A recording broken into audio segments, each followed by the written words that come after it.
Buenas tardes, chicos. Bueno, vamos a tomarnos algo con vosotros.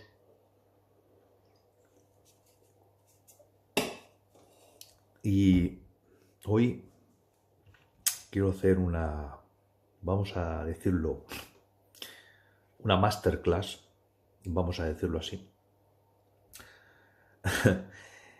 Y vamos a hablar sobre el diferencial, chicos. El diferencial, ese aparato que tenemos muchos en nuestras viviendas, que colocamos mucho y que muchas veces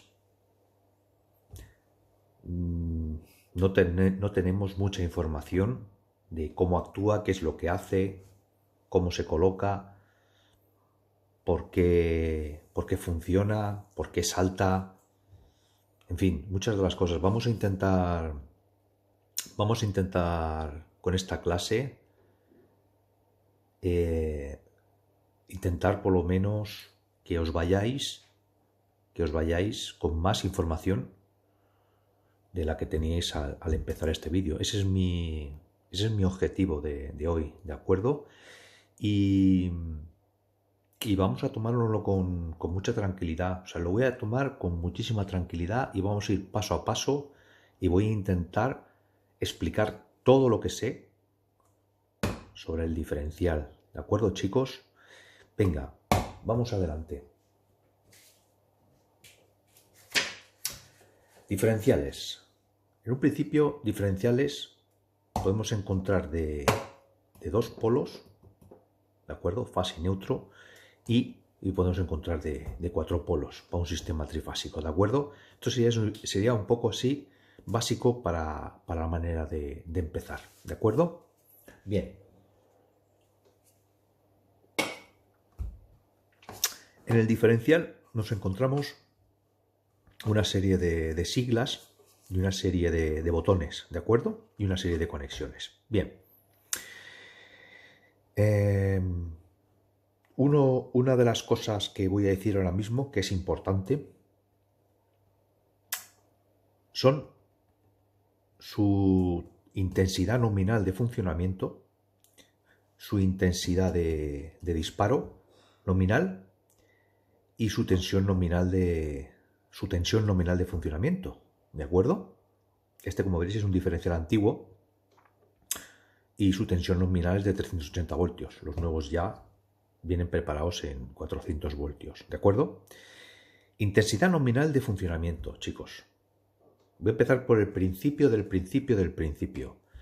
Los diferenciales no protegen contra cortocircuitos y sobrecargas, ¿de acuerdo?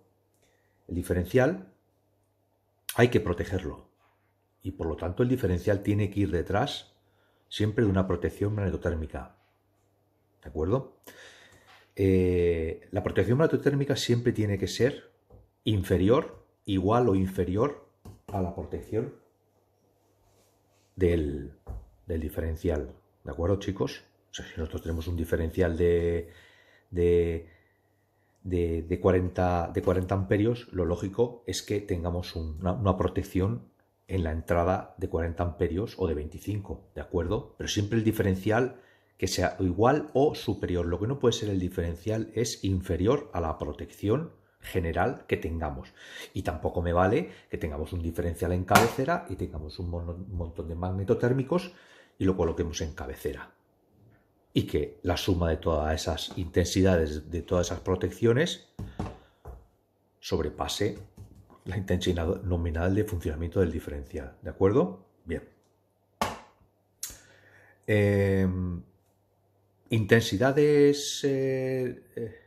Intensidades nominales de fuga a la que trabajan muchos diferenciales. Bien, podéis encontrar muchísimos en el mercado. Os podéis encontrar desde 10 miliamperios, ¿de acuerdo? Para una bañera de hidromasaje, por ejemplo. Os podéis encontrar de 30 miliamperios para una vivienda, que eso es lo que estipula el RBT. Os podéis encontrar diferenciales de 500 miliamperios, ¿de acuerdo? De medio amperio, que pueden ir en cabecera, a través de otros diferenciales o que en alguna máquina pues así lo requiera esa protección. Y os podéis encontrar diferenciales de 1 amperio y algo más mediante un toroidal que vayan conectados a una especie de interpack, una especie de interruptor general, ¿de acuerdo? Suelen ir con un toroidal y suelen ir agrupados para proteger una línea de distribución de alguna máquina, ¿de acuerdo? Eso es más o menos lo que os vais a encontrar. Pero bueno, vamos a centrarnos en lo que son los diferenciales de uso residencial, vamos a decirlo así. Bien, chicos, antes que todo,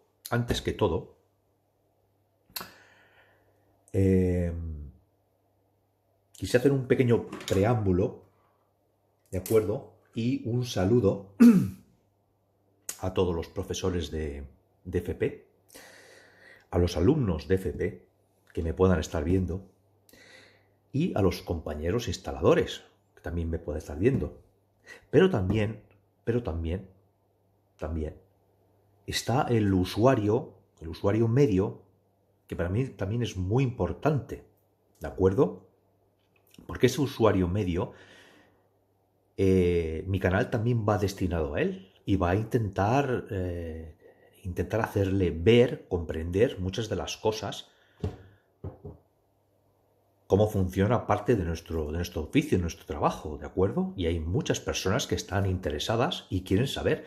Y yo eso sinceramente lo admiro muchísimo, esas personas que quieren saber por saber. También va mi saludo y mi abrazo, esas personas que quieren saber, ¿no? Y no solamente a los chicos de FP, a los profesores, ¿no? Que me puedan estar viendo, ¿de acuerdo? Sobre todo a esas personas que quieren saber, que para mí también va dedicado mi admiración en ese sentido, ¿no? Porque de ahí aprendemos todos también, ¿no? Y yo también soy una persona también que busco las cosas, también soy autodidacta, pero que también por mi trabajo las he podido comprobar, ¿de acuerdo? Y las quiero compartir con vosotros, ¿de acuerdo? Todo eso también quiero seguir recordando, que también no olvidaros de suscribiros al canal y de darle a la campanita, que todavía no cuesta dinero. Y bien, pues vamos a empezar con el diferencial, ¿de acuerdo? El diferencial, chicos, no sé si se ve aquí claramente, ¿de acuerdo? El diferencial prácticamente es esto, chicos y compañeros. No es nada más que una bobina, un toroidal, que lo que hace es que toda intensidad que entra y sale a través de un circuito mantiene estable la bobina de un pequeño contactor, de una pequeña bobina, de un solenoide, ¿de acuerdo? Mientras esta intensidad sea igual que esta, o sea, todo lo que entra y todo lo que sale, esta bobina no disparará, ¿de acuerdo? Esta bobina suele estar calibrada para que dispare a una determinada diferencia de intensidad que entra y sale. De ahí viene la palabra diferencial, ¿de acuerdo? Porque mide la intensidad que entra con la que sale, ¿de acuerdo? O con la que retorna. Ya está, chicos. Esto es en un sistema TT como el nuestro. ¿Por qué digo esto? Porque nosotros, en nuestro sistema que tenemos, por ejemplo, aquí en España, sistema TT, que es el 95% de las instalaciones, literalmente dependemos de esto. También dependemos de la toma tierra, pero literalmente dependemos del diferencial.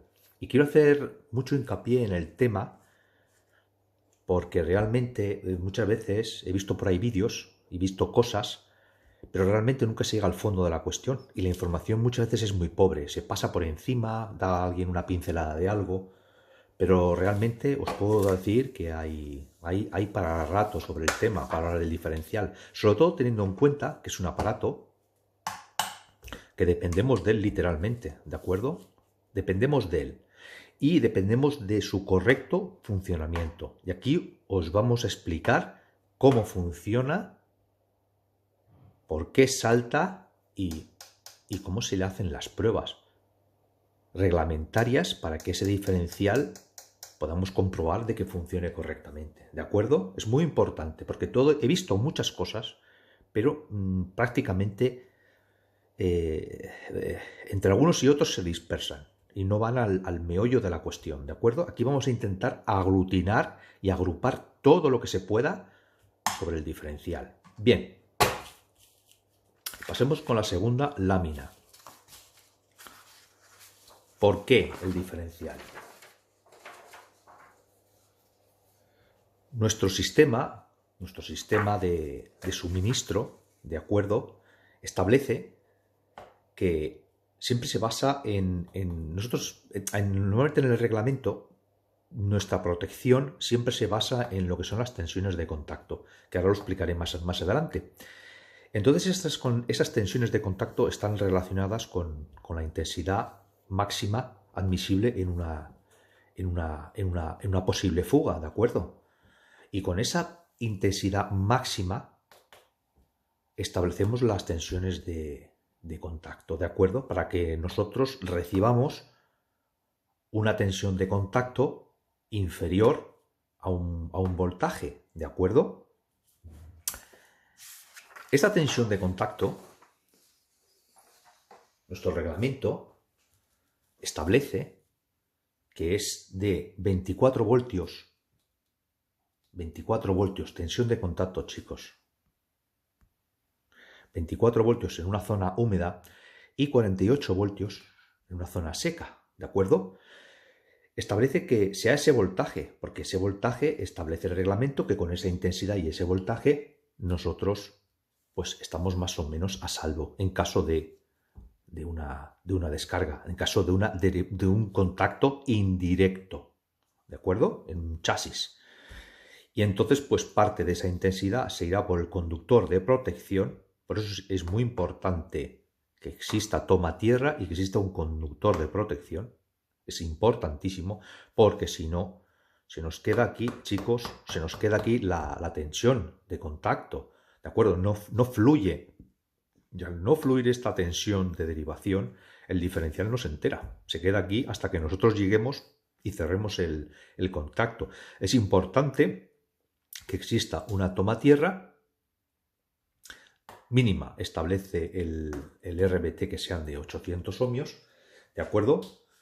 Y bueno, y luego ya establece para cosas muy puntuales, para rayos que sea de 10 o de 15 ohmios, para telecomunicaciones que sean 10 o 15, ahora no me acuerdo perfectamente, pero sí establece para cosas y para quirófanos, establece que exista una serie de valores para la toma tierra, pero realmente el reglamento siempre nos habla de tensiones de contacto, ¿de acuerdo?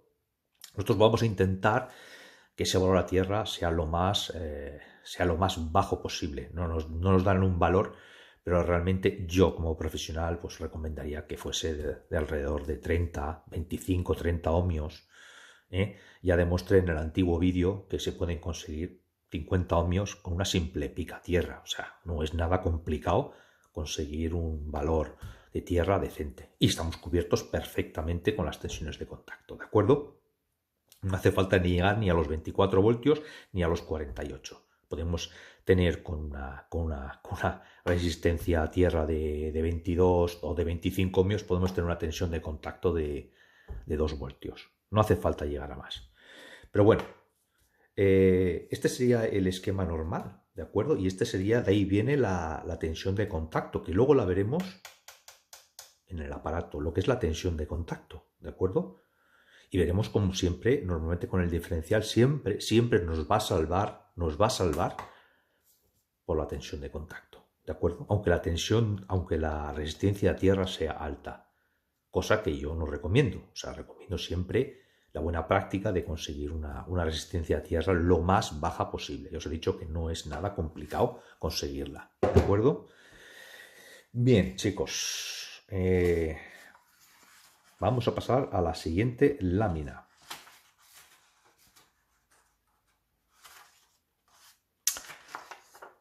Tipos de diferenciales. ¿Vale? Tipos de diferenciales. Bien.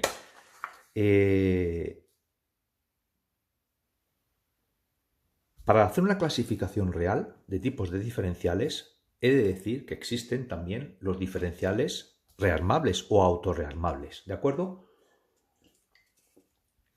Lo único que tienen es una bobina de reconexión, nada más, no es nada complicado. Tienen una bobina de reconexión y por lo tanto se pueden clasificar en todos estos también. Esa es la diferencia. ¿Por qué? Pues porque muchas veces se tiene que continuar con el suministro sí o sí y entonces pues se exigen y en muchos sitios se pueden colocar diferenciales rearmables porque muchas veces existen problemas de saltos intempestivos o muchas veces no se puede prescindir de un suministro y se tiene que reconectar. También tiene su manera de funcionar los diferenciales autorrearmables, tienen unos tiempos de reconexión y funcionan de una manera muy específica, pero que bueno, eso lo podemos ver en otro vídeo más adelante. Importante, chicos, tipos de diferenciales, ¿de acuerdo? Y luego lo veremos aquí también en el aparato, ¿de acuerdo? Lo más normal, el más básico, que yo creo que va a tender a desaparecer, que es este de aquí. Si no desaparecer, va a estar ocupado por el siguiente o por el clase A. Yo creo que ya prácticamente deberían ser todos clase A. O sea, así de claro os lo digo.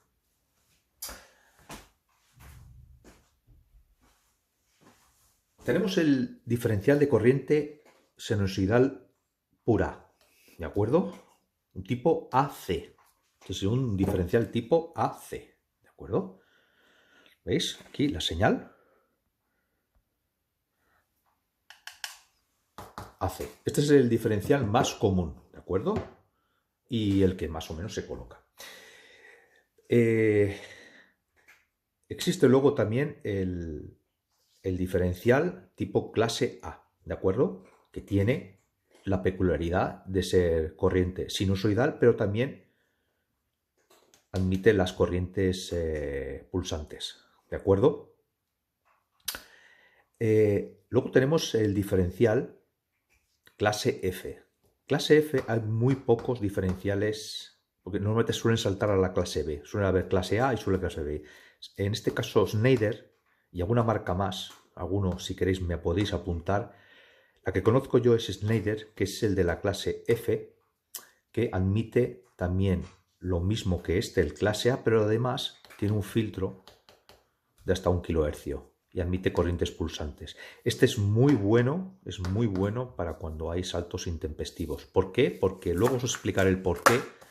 Porque nos filtra las tensiones, los armónicos y los parásitos, sobre todo los armónicos y las tensiones de alta frecuencia. Esto nos va a solucionar la papeleta muchas veces, ¿de acuerdo? Cuando tengamos saltos intempestivos. Y luego pues tenemos el de la clase B, que es el mismo que este, y ya coge todo esto, coge ya corriente continua. Esto normalmente se suelen colocar en industrias, son súper caros también, se suelen ir para variadores de frecuencia y temas. Entonces es un apartado que ya no es residencial y lo vamos a dejar para otras clases. Este se suele colocar en industria. Este ya vale un precio y en fin. Pero bueno, este todavía, el clase F, todavía se puede conseguir a muy buen precio, ¿de acuerdo? Y yo prácticamente, sinceramente me iría ya directamente a los A o a los F. Bien, chicos, vamos a pasar con la siguiente lámina. De todo esto veremos también la parte práctica, ¿de acuerdo, chicos? Norma UNE, la 21302, describe que las características de un interruptor diferencial deben estar, o sea, el salto, la intensidad de disparo, debería estar entre 15 y 30 miliamperios. Ya veréis después por qué os lo digo. Un diferencial debería estar comprendido entre este rango de disparo. Si está por debajo, lo deberíamos de desechar. Y si está por encima, también. No todos. Hace poco instalé alguno y instalé algún rearmable de circuitora en este caso. No sé si estaba defectuoso o no. No debería estar defectuoso, porque estas cosas yo creo que deberían de salir controladas. Pero yo, según el aparato, me dio 12 miliamperios. ¿De acuerdo? Lo tengo que decir, porque las cosas son así de claras, lo tengo que decir. Y muchas veces los diferenciales deberían saltar entre este rango de aquí. ¿De acuerdo, chicos? Este sería su rango de disparo. Pero bueno, vamos a pasar a la siguiente lámina. Y a partir de esta lámina ya vamos a ver una prueba práctica del diferencial. ¿De acuerdo? Y luego ya entraremos en algunos detalles más. Tiempos de disparo. Esto que muchas veces se ven en todos los vídeos, que pasa una persona rearmando el diferencial a prisa y a lo loco. Ahora lo vamos a ver con calma, chavales. ¿De acuerdo? Vais a ver un poquitín de dónde salen las cosas. Lo vamos a ver con mucha tranquilidad.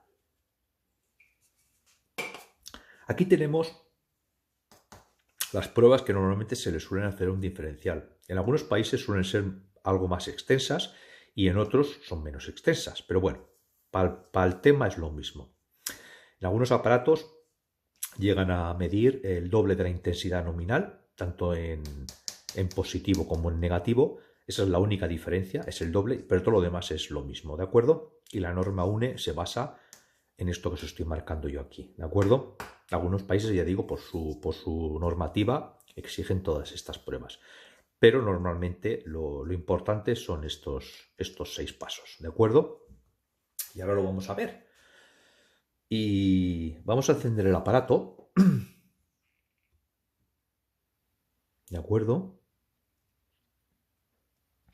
Y como veis, tengo puesto aquí, en modo automático, tengo un diferencial de la clase A a C. ¿De acuerdo? Quiero que lo veáis porque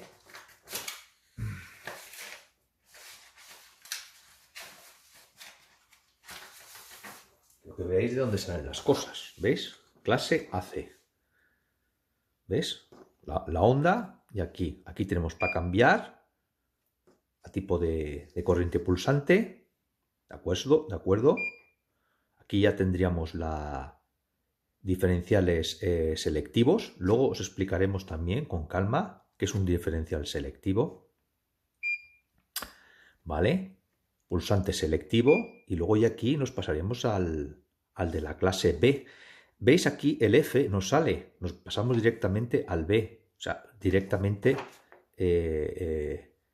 en este aparato, yo ya he estado leyendo, sinceramente se pueden hacer en la clase A. ¿De acuerdo? O sea, se pueden hacer perfectamente en la clase A.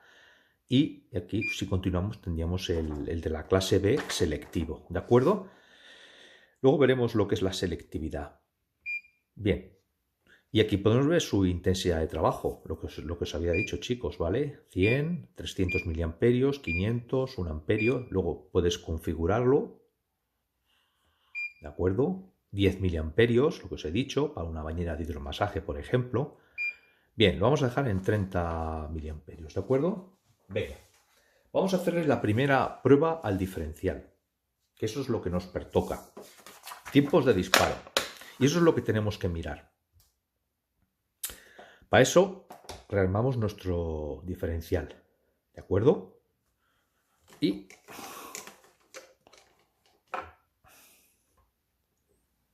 aquí, si se ve ahora bien. Correcto. Le damos aquí a la luz. Vale, perfecto. Bien, tenemos tensión y vamos a ponerlo el diferencial en automático. ¿Por qué? Porque yo puedo ir seleccionando a la mitad de su intensidad nominal, a una vez la intensidad nominal y a 5 veces la intensidad nominal. Y aquí puedo seleccionar en modo positivo o en modo negativo la onda, ¿de acuerdo? Entonces todo esto lo vamos a hacer en modo automático y él hará la secuencia, una vez que tenga tensión, hará la secuencia de tiempos de medición, ¿de acuerdo? Entonces le damos al test.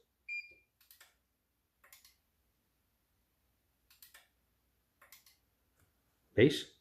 A la mitad de su intensidad nominal no ha saltado, pero sí ha saltado a su intensidad nominal. ¿Qué es lo que nos está diciendo aquí la norma?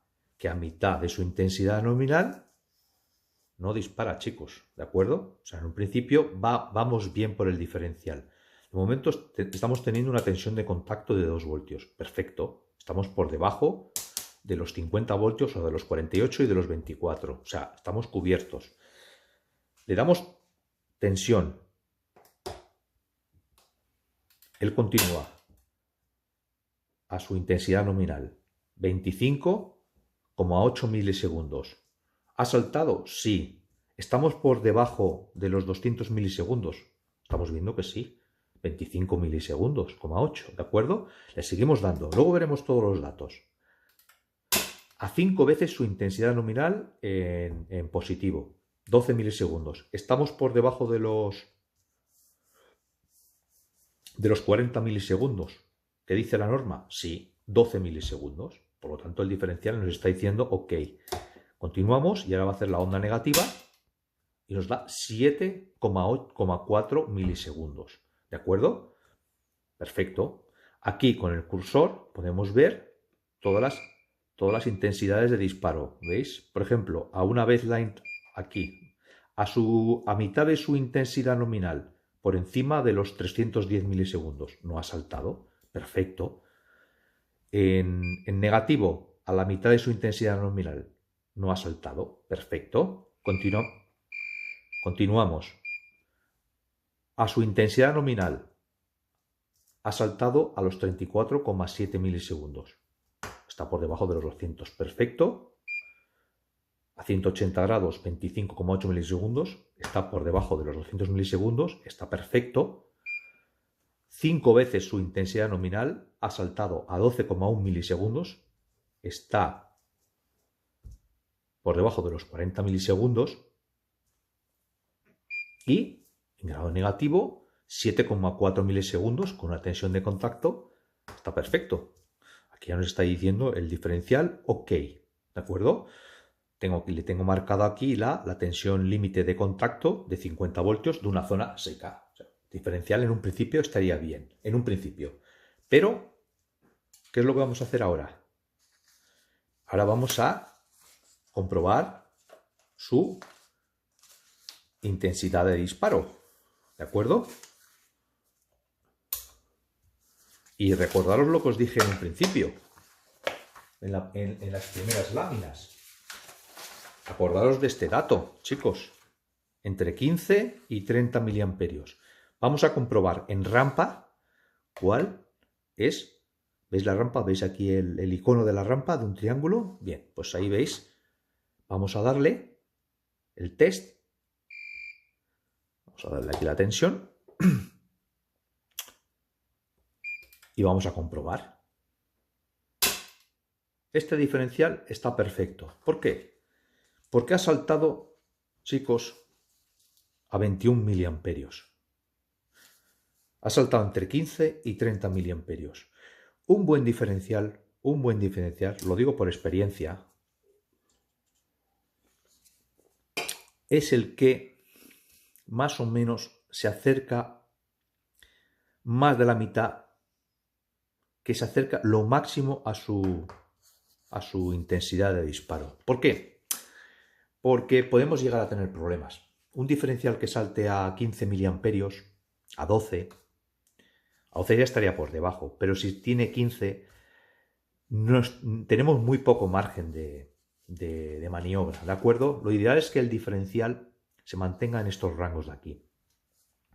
Y si los tenemos que desdoblar, desdoblamos los circuitos para que luego veréis el porqué para conseguir estos rangos, ¿de acuerdo? O sea, en un principio estaría dentro de este rango y estaría correcto. Si miramos aquí, a esta intensidad, ha saltado, o sea, con este tiempo, 57,4 milisegundos, ha saltado a 21 miliamperios, como lo queramos llamar, ¿de acuerdo? O sea, estaría perfecto. Estaríamos por debajo de los... ¿De acuerdo? Estamos hablando de intensidad nominal. O sea, tenemos el diferencial, ¿veis? A 21 miliamperios y con esta rampa, a lo máximo que ha saltado, nos ha saltado a 57,4 milisegundos. El aparato ya nos está diciendo que está ok, ¿de acuerdo? Es muy importante seguir las indicaciones del aparato, ¿de acuerdo? Para verificar que el diferencial esté correctamente, ¿de acuerdo, chicos? Bien, este diferencial, como veis, funciona perfectamente y nos puede quitar muchos quebraderos de cabeza. Sabemos que va a saltar en su tiempo y en su intensidad indicada, lo que nos dice el fabricante y lo que nos dice la norma, ¿de acuerdo? Bien, chicos, vamos a ir por otra cosilla, también muy importante. Vamos a tomarlo también aquí con calma. Bien, selectividad de los diferenciales. Vamos a ver cómo lo enfocamos esto. Mirad, chicas, la selectividad de los diferenciales es para cuando se colocan los diferenciales uno en cabecera del otro cuando van en cascada, ¿de acuerdo? Y hay muchas maneras de conseguir una selectividad, ¿de acuerdo? Hay muchas maneras. Una es amperimétrica. Otro es cronométrica, de tiempo. Amperimétrica sería de cantidad de intensidad, cronométrica sería de tiempo. Y otro tipo de selectividad sería por tipo diferencial. El tipo diferencial, como hemos visto aquí, es esto, chicos. AC, A, F y B, ¿de acuerdo? Yo no sé si todo esto os lo han explicado así o estáis familiarizados con el tema, pero bueno, para eso estamos aquí y vamos a intentar, por lo menos, ya repito, que os vayáis con más información de la que habéis llegado al vídeo, ¿de acuerdo?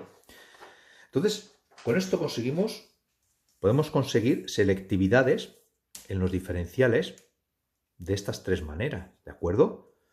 Y es así, no hay más.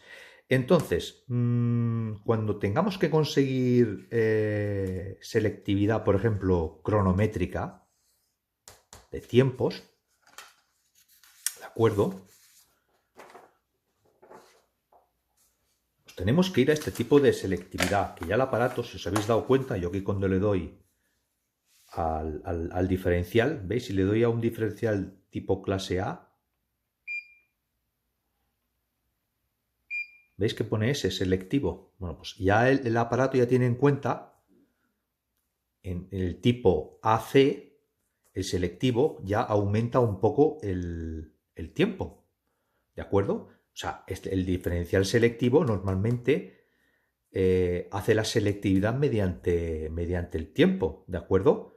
Normalmente el que tarda más normalmente irá encima, aguas arriba, y el que tarda menos irá aguas abajo, para precisamente darle esos milisegundos para que no te desactive todos los que están enganchados en cabecera. No sé si me estoy explicando, ¿de acuerdo? Entonces los que tienen unos milisegundos más suelen ir en cabecera. Sería una selectividad cronométrica, ¿de acuerdo? De tiempo. Y esto lo establece la norma, la N61009, ¿de acuerdo? Y es así, chicos, no hay más. No hay más. Vamos a continuar con nuestra charla sobre los diferenciales, que todavía quedan algunas cositas más.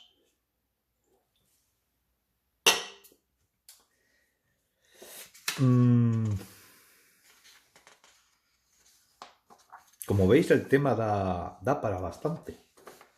No es decir, un diferencial 30 miliamperios, 25, tal, se coloca, no.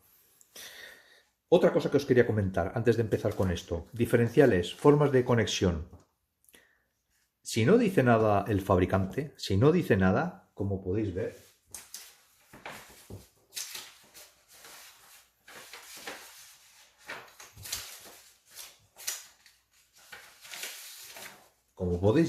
si no dice nada fabricante, da igual por dónde alimentemos el diferencial, chicos.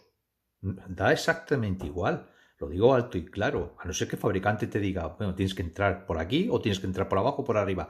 Da igual. Lo más lógico es que si tengamos un general y en el general lo alimentemos por arriba, o si queremos alimentarlo por abajo, o si lo alimentemos por abajo, pues evidentemente muchas veces por donde nos venga mejor lo alimentaremos y evitaremos tener que hacer los puentes, ¿de acuerdo?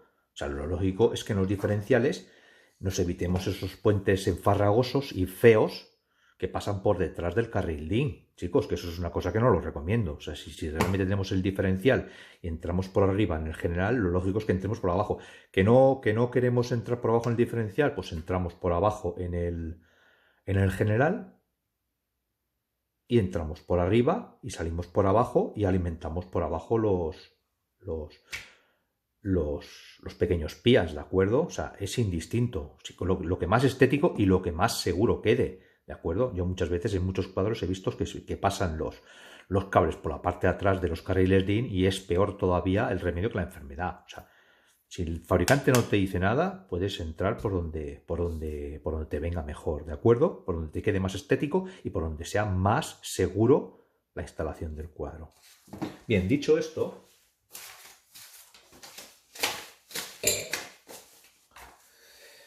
motivos por los que puede saltar un diferencial, ¿vale, chicos? Bien, por motivos pueden ser por varios motivos. Puede ser por un cable mal aislado de la red eléctrica. Si nosotros hacemos una medida de aislamiento, ¿de acuerdo? Y vemos que tenemos unos valores muy bajos, por debajo de los 0,5 megaohmios, pues puede ser que debido al mal aislamiento del cable, aislamientos defectuosos, en fin, nos pueda saltar el diferencial, ¿de acuerdo? Por una avería de un electrodoméstico, ¿de acuerdo? Si nosotros estamos mirando una avería, pues puede ser una avería de un electrodoméstico, una bomba de drenaje, la bomba del motor, un solenoide, podemos tener una derivación a tierra y nos va a saltar el diferencial, ¿de acuerdo? ¿Por qué también salta el diferencial? Bien, por corrientes de alta frecuencia. Así de simple. Luego veremos de qué se componen las corrientes de alta frecuencia. Pero, ¿qué son las corrientes de alta frecuencia? Bueno, no es ni más ni menos que son corrientes de alta frecuencia, son corrientes muchas veces generadas por armónicos. ¿El armónico qué es, chicos? No es nada misterioso. El armónico es la descomposición de la onda sinusoidal en varios trozos. Y lo que hacemos es aumentar la frecuencia de esa onda. Si nosotros le pegamos golpes, le pegamos mordiscos a esa onda y tenemos interferencias, evidentemente, pues tendremos corrientes de alta frecuencia, ¿de acuerdo? Entonces, ¿qué más? Evidentemente, porque el diferencial esté averiado, ¿de acuerdo? Que también puede saltar. Si nosotros hemos comprobado aquí que el diferencial no salta en los tiempos que nos indica la norma, pues el diferencial puede saltar, porque imaginaros un diferencial, imaginaros que tengamos aquí lo que os he dicho antes, un diferencial que salte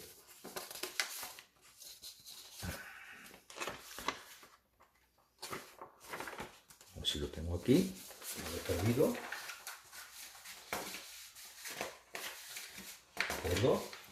Nosotros tenemos un diferencial, como os he dicho al principio, que no salte entre estos rangos, lo tenemos averiado, ¿de acuerdo? Porque no vamos a poder conectarle prácticamente nada. Si un diferencial nos salta a 12 o a 10 miliamperios, pues ya me diréis vosotros, ¿de acuerdo? O si un diferencial no nos cubre estos tiempos, también lo tenemos averiado, ¿de acuerdo? O sea, el diferencial no vale solo con darle al botón del test, ¿de acuerdo? Este botón aquí del test no vale solo con esto, sino simplemente hay que comprobarlo con un aparato, ¿de acuerdo? Vamos a presentar la última lámina, ¿de acuerdo? ¿Por qué pueden saltar los diferenciales también? Bien, he dicho al principio, bueno, he dicho antes, por corrientes de alta frecuencia. ¿De acuerdo? Las corrientes de alta frecuencia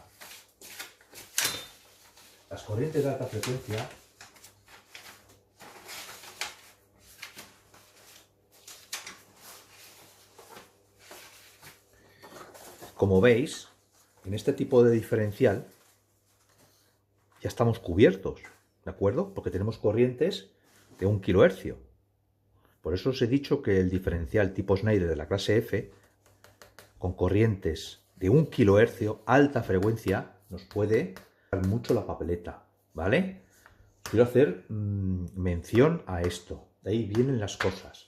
Ya os he dicho que las corrientes de alta frecuencia se producen por la descomposición de la frecuencia sinusoidal normal de 50 Hz en diferentes armónicos. De ahí ya conseguimos, conforme la vayamos descomponiendo más, por problemas que tengamos en la red, conseguiremos tensiones cada vez con más alta frecuencia. ¿Veis aquí el gráfico que se puede ver? ¿Veis? Tenemos una tensión sinusoidal de 50 Hz y aquí, ¿veis? 150, 250, 350 y aquí tenemos el diagrama de armónicos en que se establecen estas frecuencias y veis aquí cómo se va machacando la onda. Bien. Responsables. ¿Qué produce esa alta frecuencia? Normalmente la alta frecuencia te puede venir, normalmente suele venir de afuera, la alta frecuencia, ¿de acuerdo? Suele venir del exterior, pero nosotros, por ley, todos los equipos electrodomésticos tienen que tener unas protecciones que se llaman filtros EMI, que son filtros de interferencia electromagnética. Estos filtros, al final, nos juegan una mala pasada, chicos. ¿Por qué? Porque estos filtros están... Este filtro de aquí, chavales, para que lo veáis. Este filtro de aquí, y este sería su esquema. Este filtro tiene condensadores y tiene varias resistencias y están conectadas a tierra, ¿de acuerdo? Cuando tenemos muchos ordenadores, cuando tenemos muchos electrodomésticos, pero sobre todo cuando tenemos muchos ordenadores que tienen muchos filtros, al final lo que tenemos es muchas conexiones a tierra, ¿de acuerdo, chicos? Y claro, al final nos puede hacer subir lo que es la intensidad de defecto, también nos la puede aumentar, ¿vale, chavales? Pero por otro lado también, ¿qué es lo que ocurre? Que nosotros, cuando tenemos el equipo apagado, este equipo sigue funcionando, chicos. ¿Qué es lo que ocurre? Que todo lo que protege a la instalación para que no inyectemos interferencias, al final se nos vuelve contra nosotros. ¿Por qué? Porque tenemos literalmente conectada, con cada electrodoméstico, tenemos la instalación conectada con este filtro. Y la tenemos conectada a tierra, ¿de acuerdo? ¿Qué es lo que ocurre? Pues muchas veces el equipo lo podemos tener cerrado, pero el filtro está en cabecera y el filtro está siempre funcionando. ¿Qué es lo que ocurre? Pues muchas veces cuando desde afuera nos meten armónicos, nos meten corrientes de alta frecuencia, que pueden ser de muchas cosas. Puede venir desde algún alumbrado público que tengamos cerca, con unos balastros de mala calidad, puede ser de un ascensor con un variador de frecuencia que tengamos en el edificio. Puede ser muchas cosas, chicos. Esas corrientes que nos entran de afuera, nos entran a través del diferencial y nos comunican a tierra. Estamos sumando a lo que ya tiene la instalación, le estamos sumando esas corrientes parásitas, esas corrientes de alta frecuencia. Estamos, como si dijéramos, sobreexponiendo más el diferencial, porque estamos sumando a lo que ya en sí tiene la instalación más lo que nos viene de afuera, ¿de acuerdo? Porque encima lo tenemos conectado a tierra, o sea, estamos dejando pasar todo lo que nos viene de afuera, ¿de acuerdo? Porque al final, esto al final pasa a tierra. Entonces, de ahí viene otra vez el tema de los diferenciales clase F. Nos pueden proteger muchísimo. ¿Por qué? Porque nos hacen de filtro, nos hacen de tapón. ¿de acuerdo? Porque son inmunes a estas frecuencias, chicos. Y eso es lo que nos va a evitar normalmente que el diferencial salte intempestivamente, ¿de acuerdo? Esa es la explicación. Al tener esta pequeña electrónica, nos va a evitar que se active mediante esta corriente de alta frecuencia que viene del exterior. ¿De acuerdo, chicos? Y por último, la ICT 24 ya nos dice que la intensidad, vamos a decir, la fuga nominal de un diferencial no debe exceder más del 30% a lo que está tarado el diferencial. Os voy a poner un ejemplo práctico. Si nosotros tenemos un diferencial de 30 miliamperios, la fuga que deberíamos de tener normal en ese diferencial, a lo sumo deberían ser 10 miliamperios. No sé si me estoy explicando, chicos. ¿Cómo podemos conseguir? Pues poniendo más diferenciales, muchas veces, la manera más sencilla y más económica. Los diferenciales tipo AC son bastante económicos. Yo muchas veces lo que recomiendo, primero, antes de meter un diferencial súper inmunizado, muchas veces es desdoblar. Así de simple y así de claro, chicos. Es la manera más barata y más económica de atajar el problema. Si ya persiste, pues entonces ya nos iríamos a colocar un diferencial súper inmunizado, ¿de acuerdo?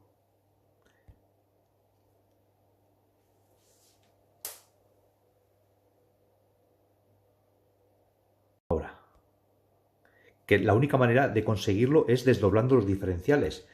Y, pues si tenemos una fuga de 12 miliamperios o de 13 en un diferencial, pues lo que podemos poner es dos diferenciales. Y dividiríamos esa fuga de 12 o de 15 miliamperios, pues nos pasarían 7 y 7, ¿de acuerdo? Y ya cumpliríamos con la norma. Y así solucionaríamos muchas veces podríamos solucionar, teniendo todo lo demás correcto, podríamos solucionar el problema de los saltos intempestivos, ¿de acuerdo?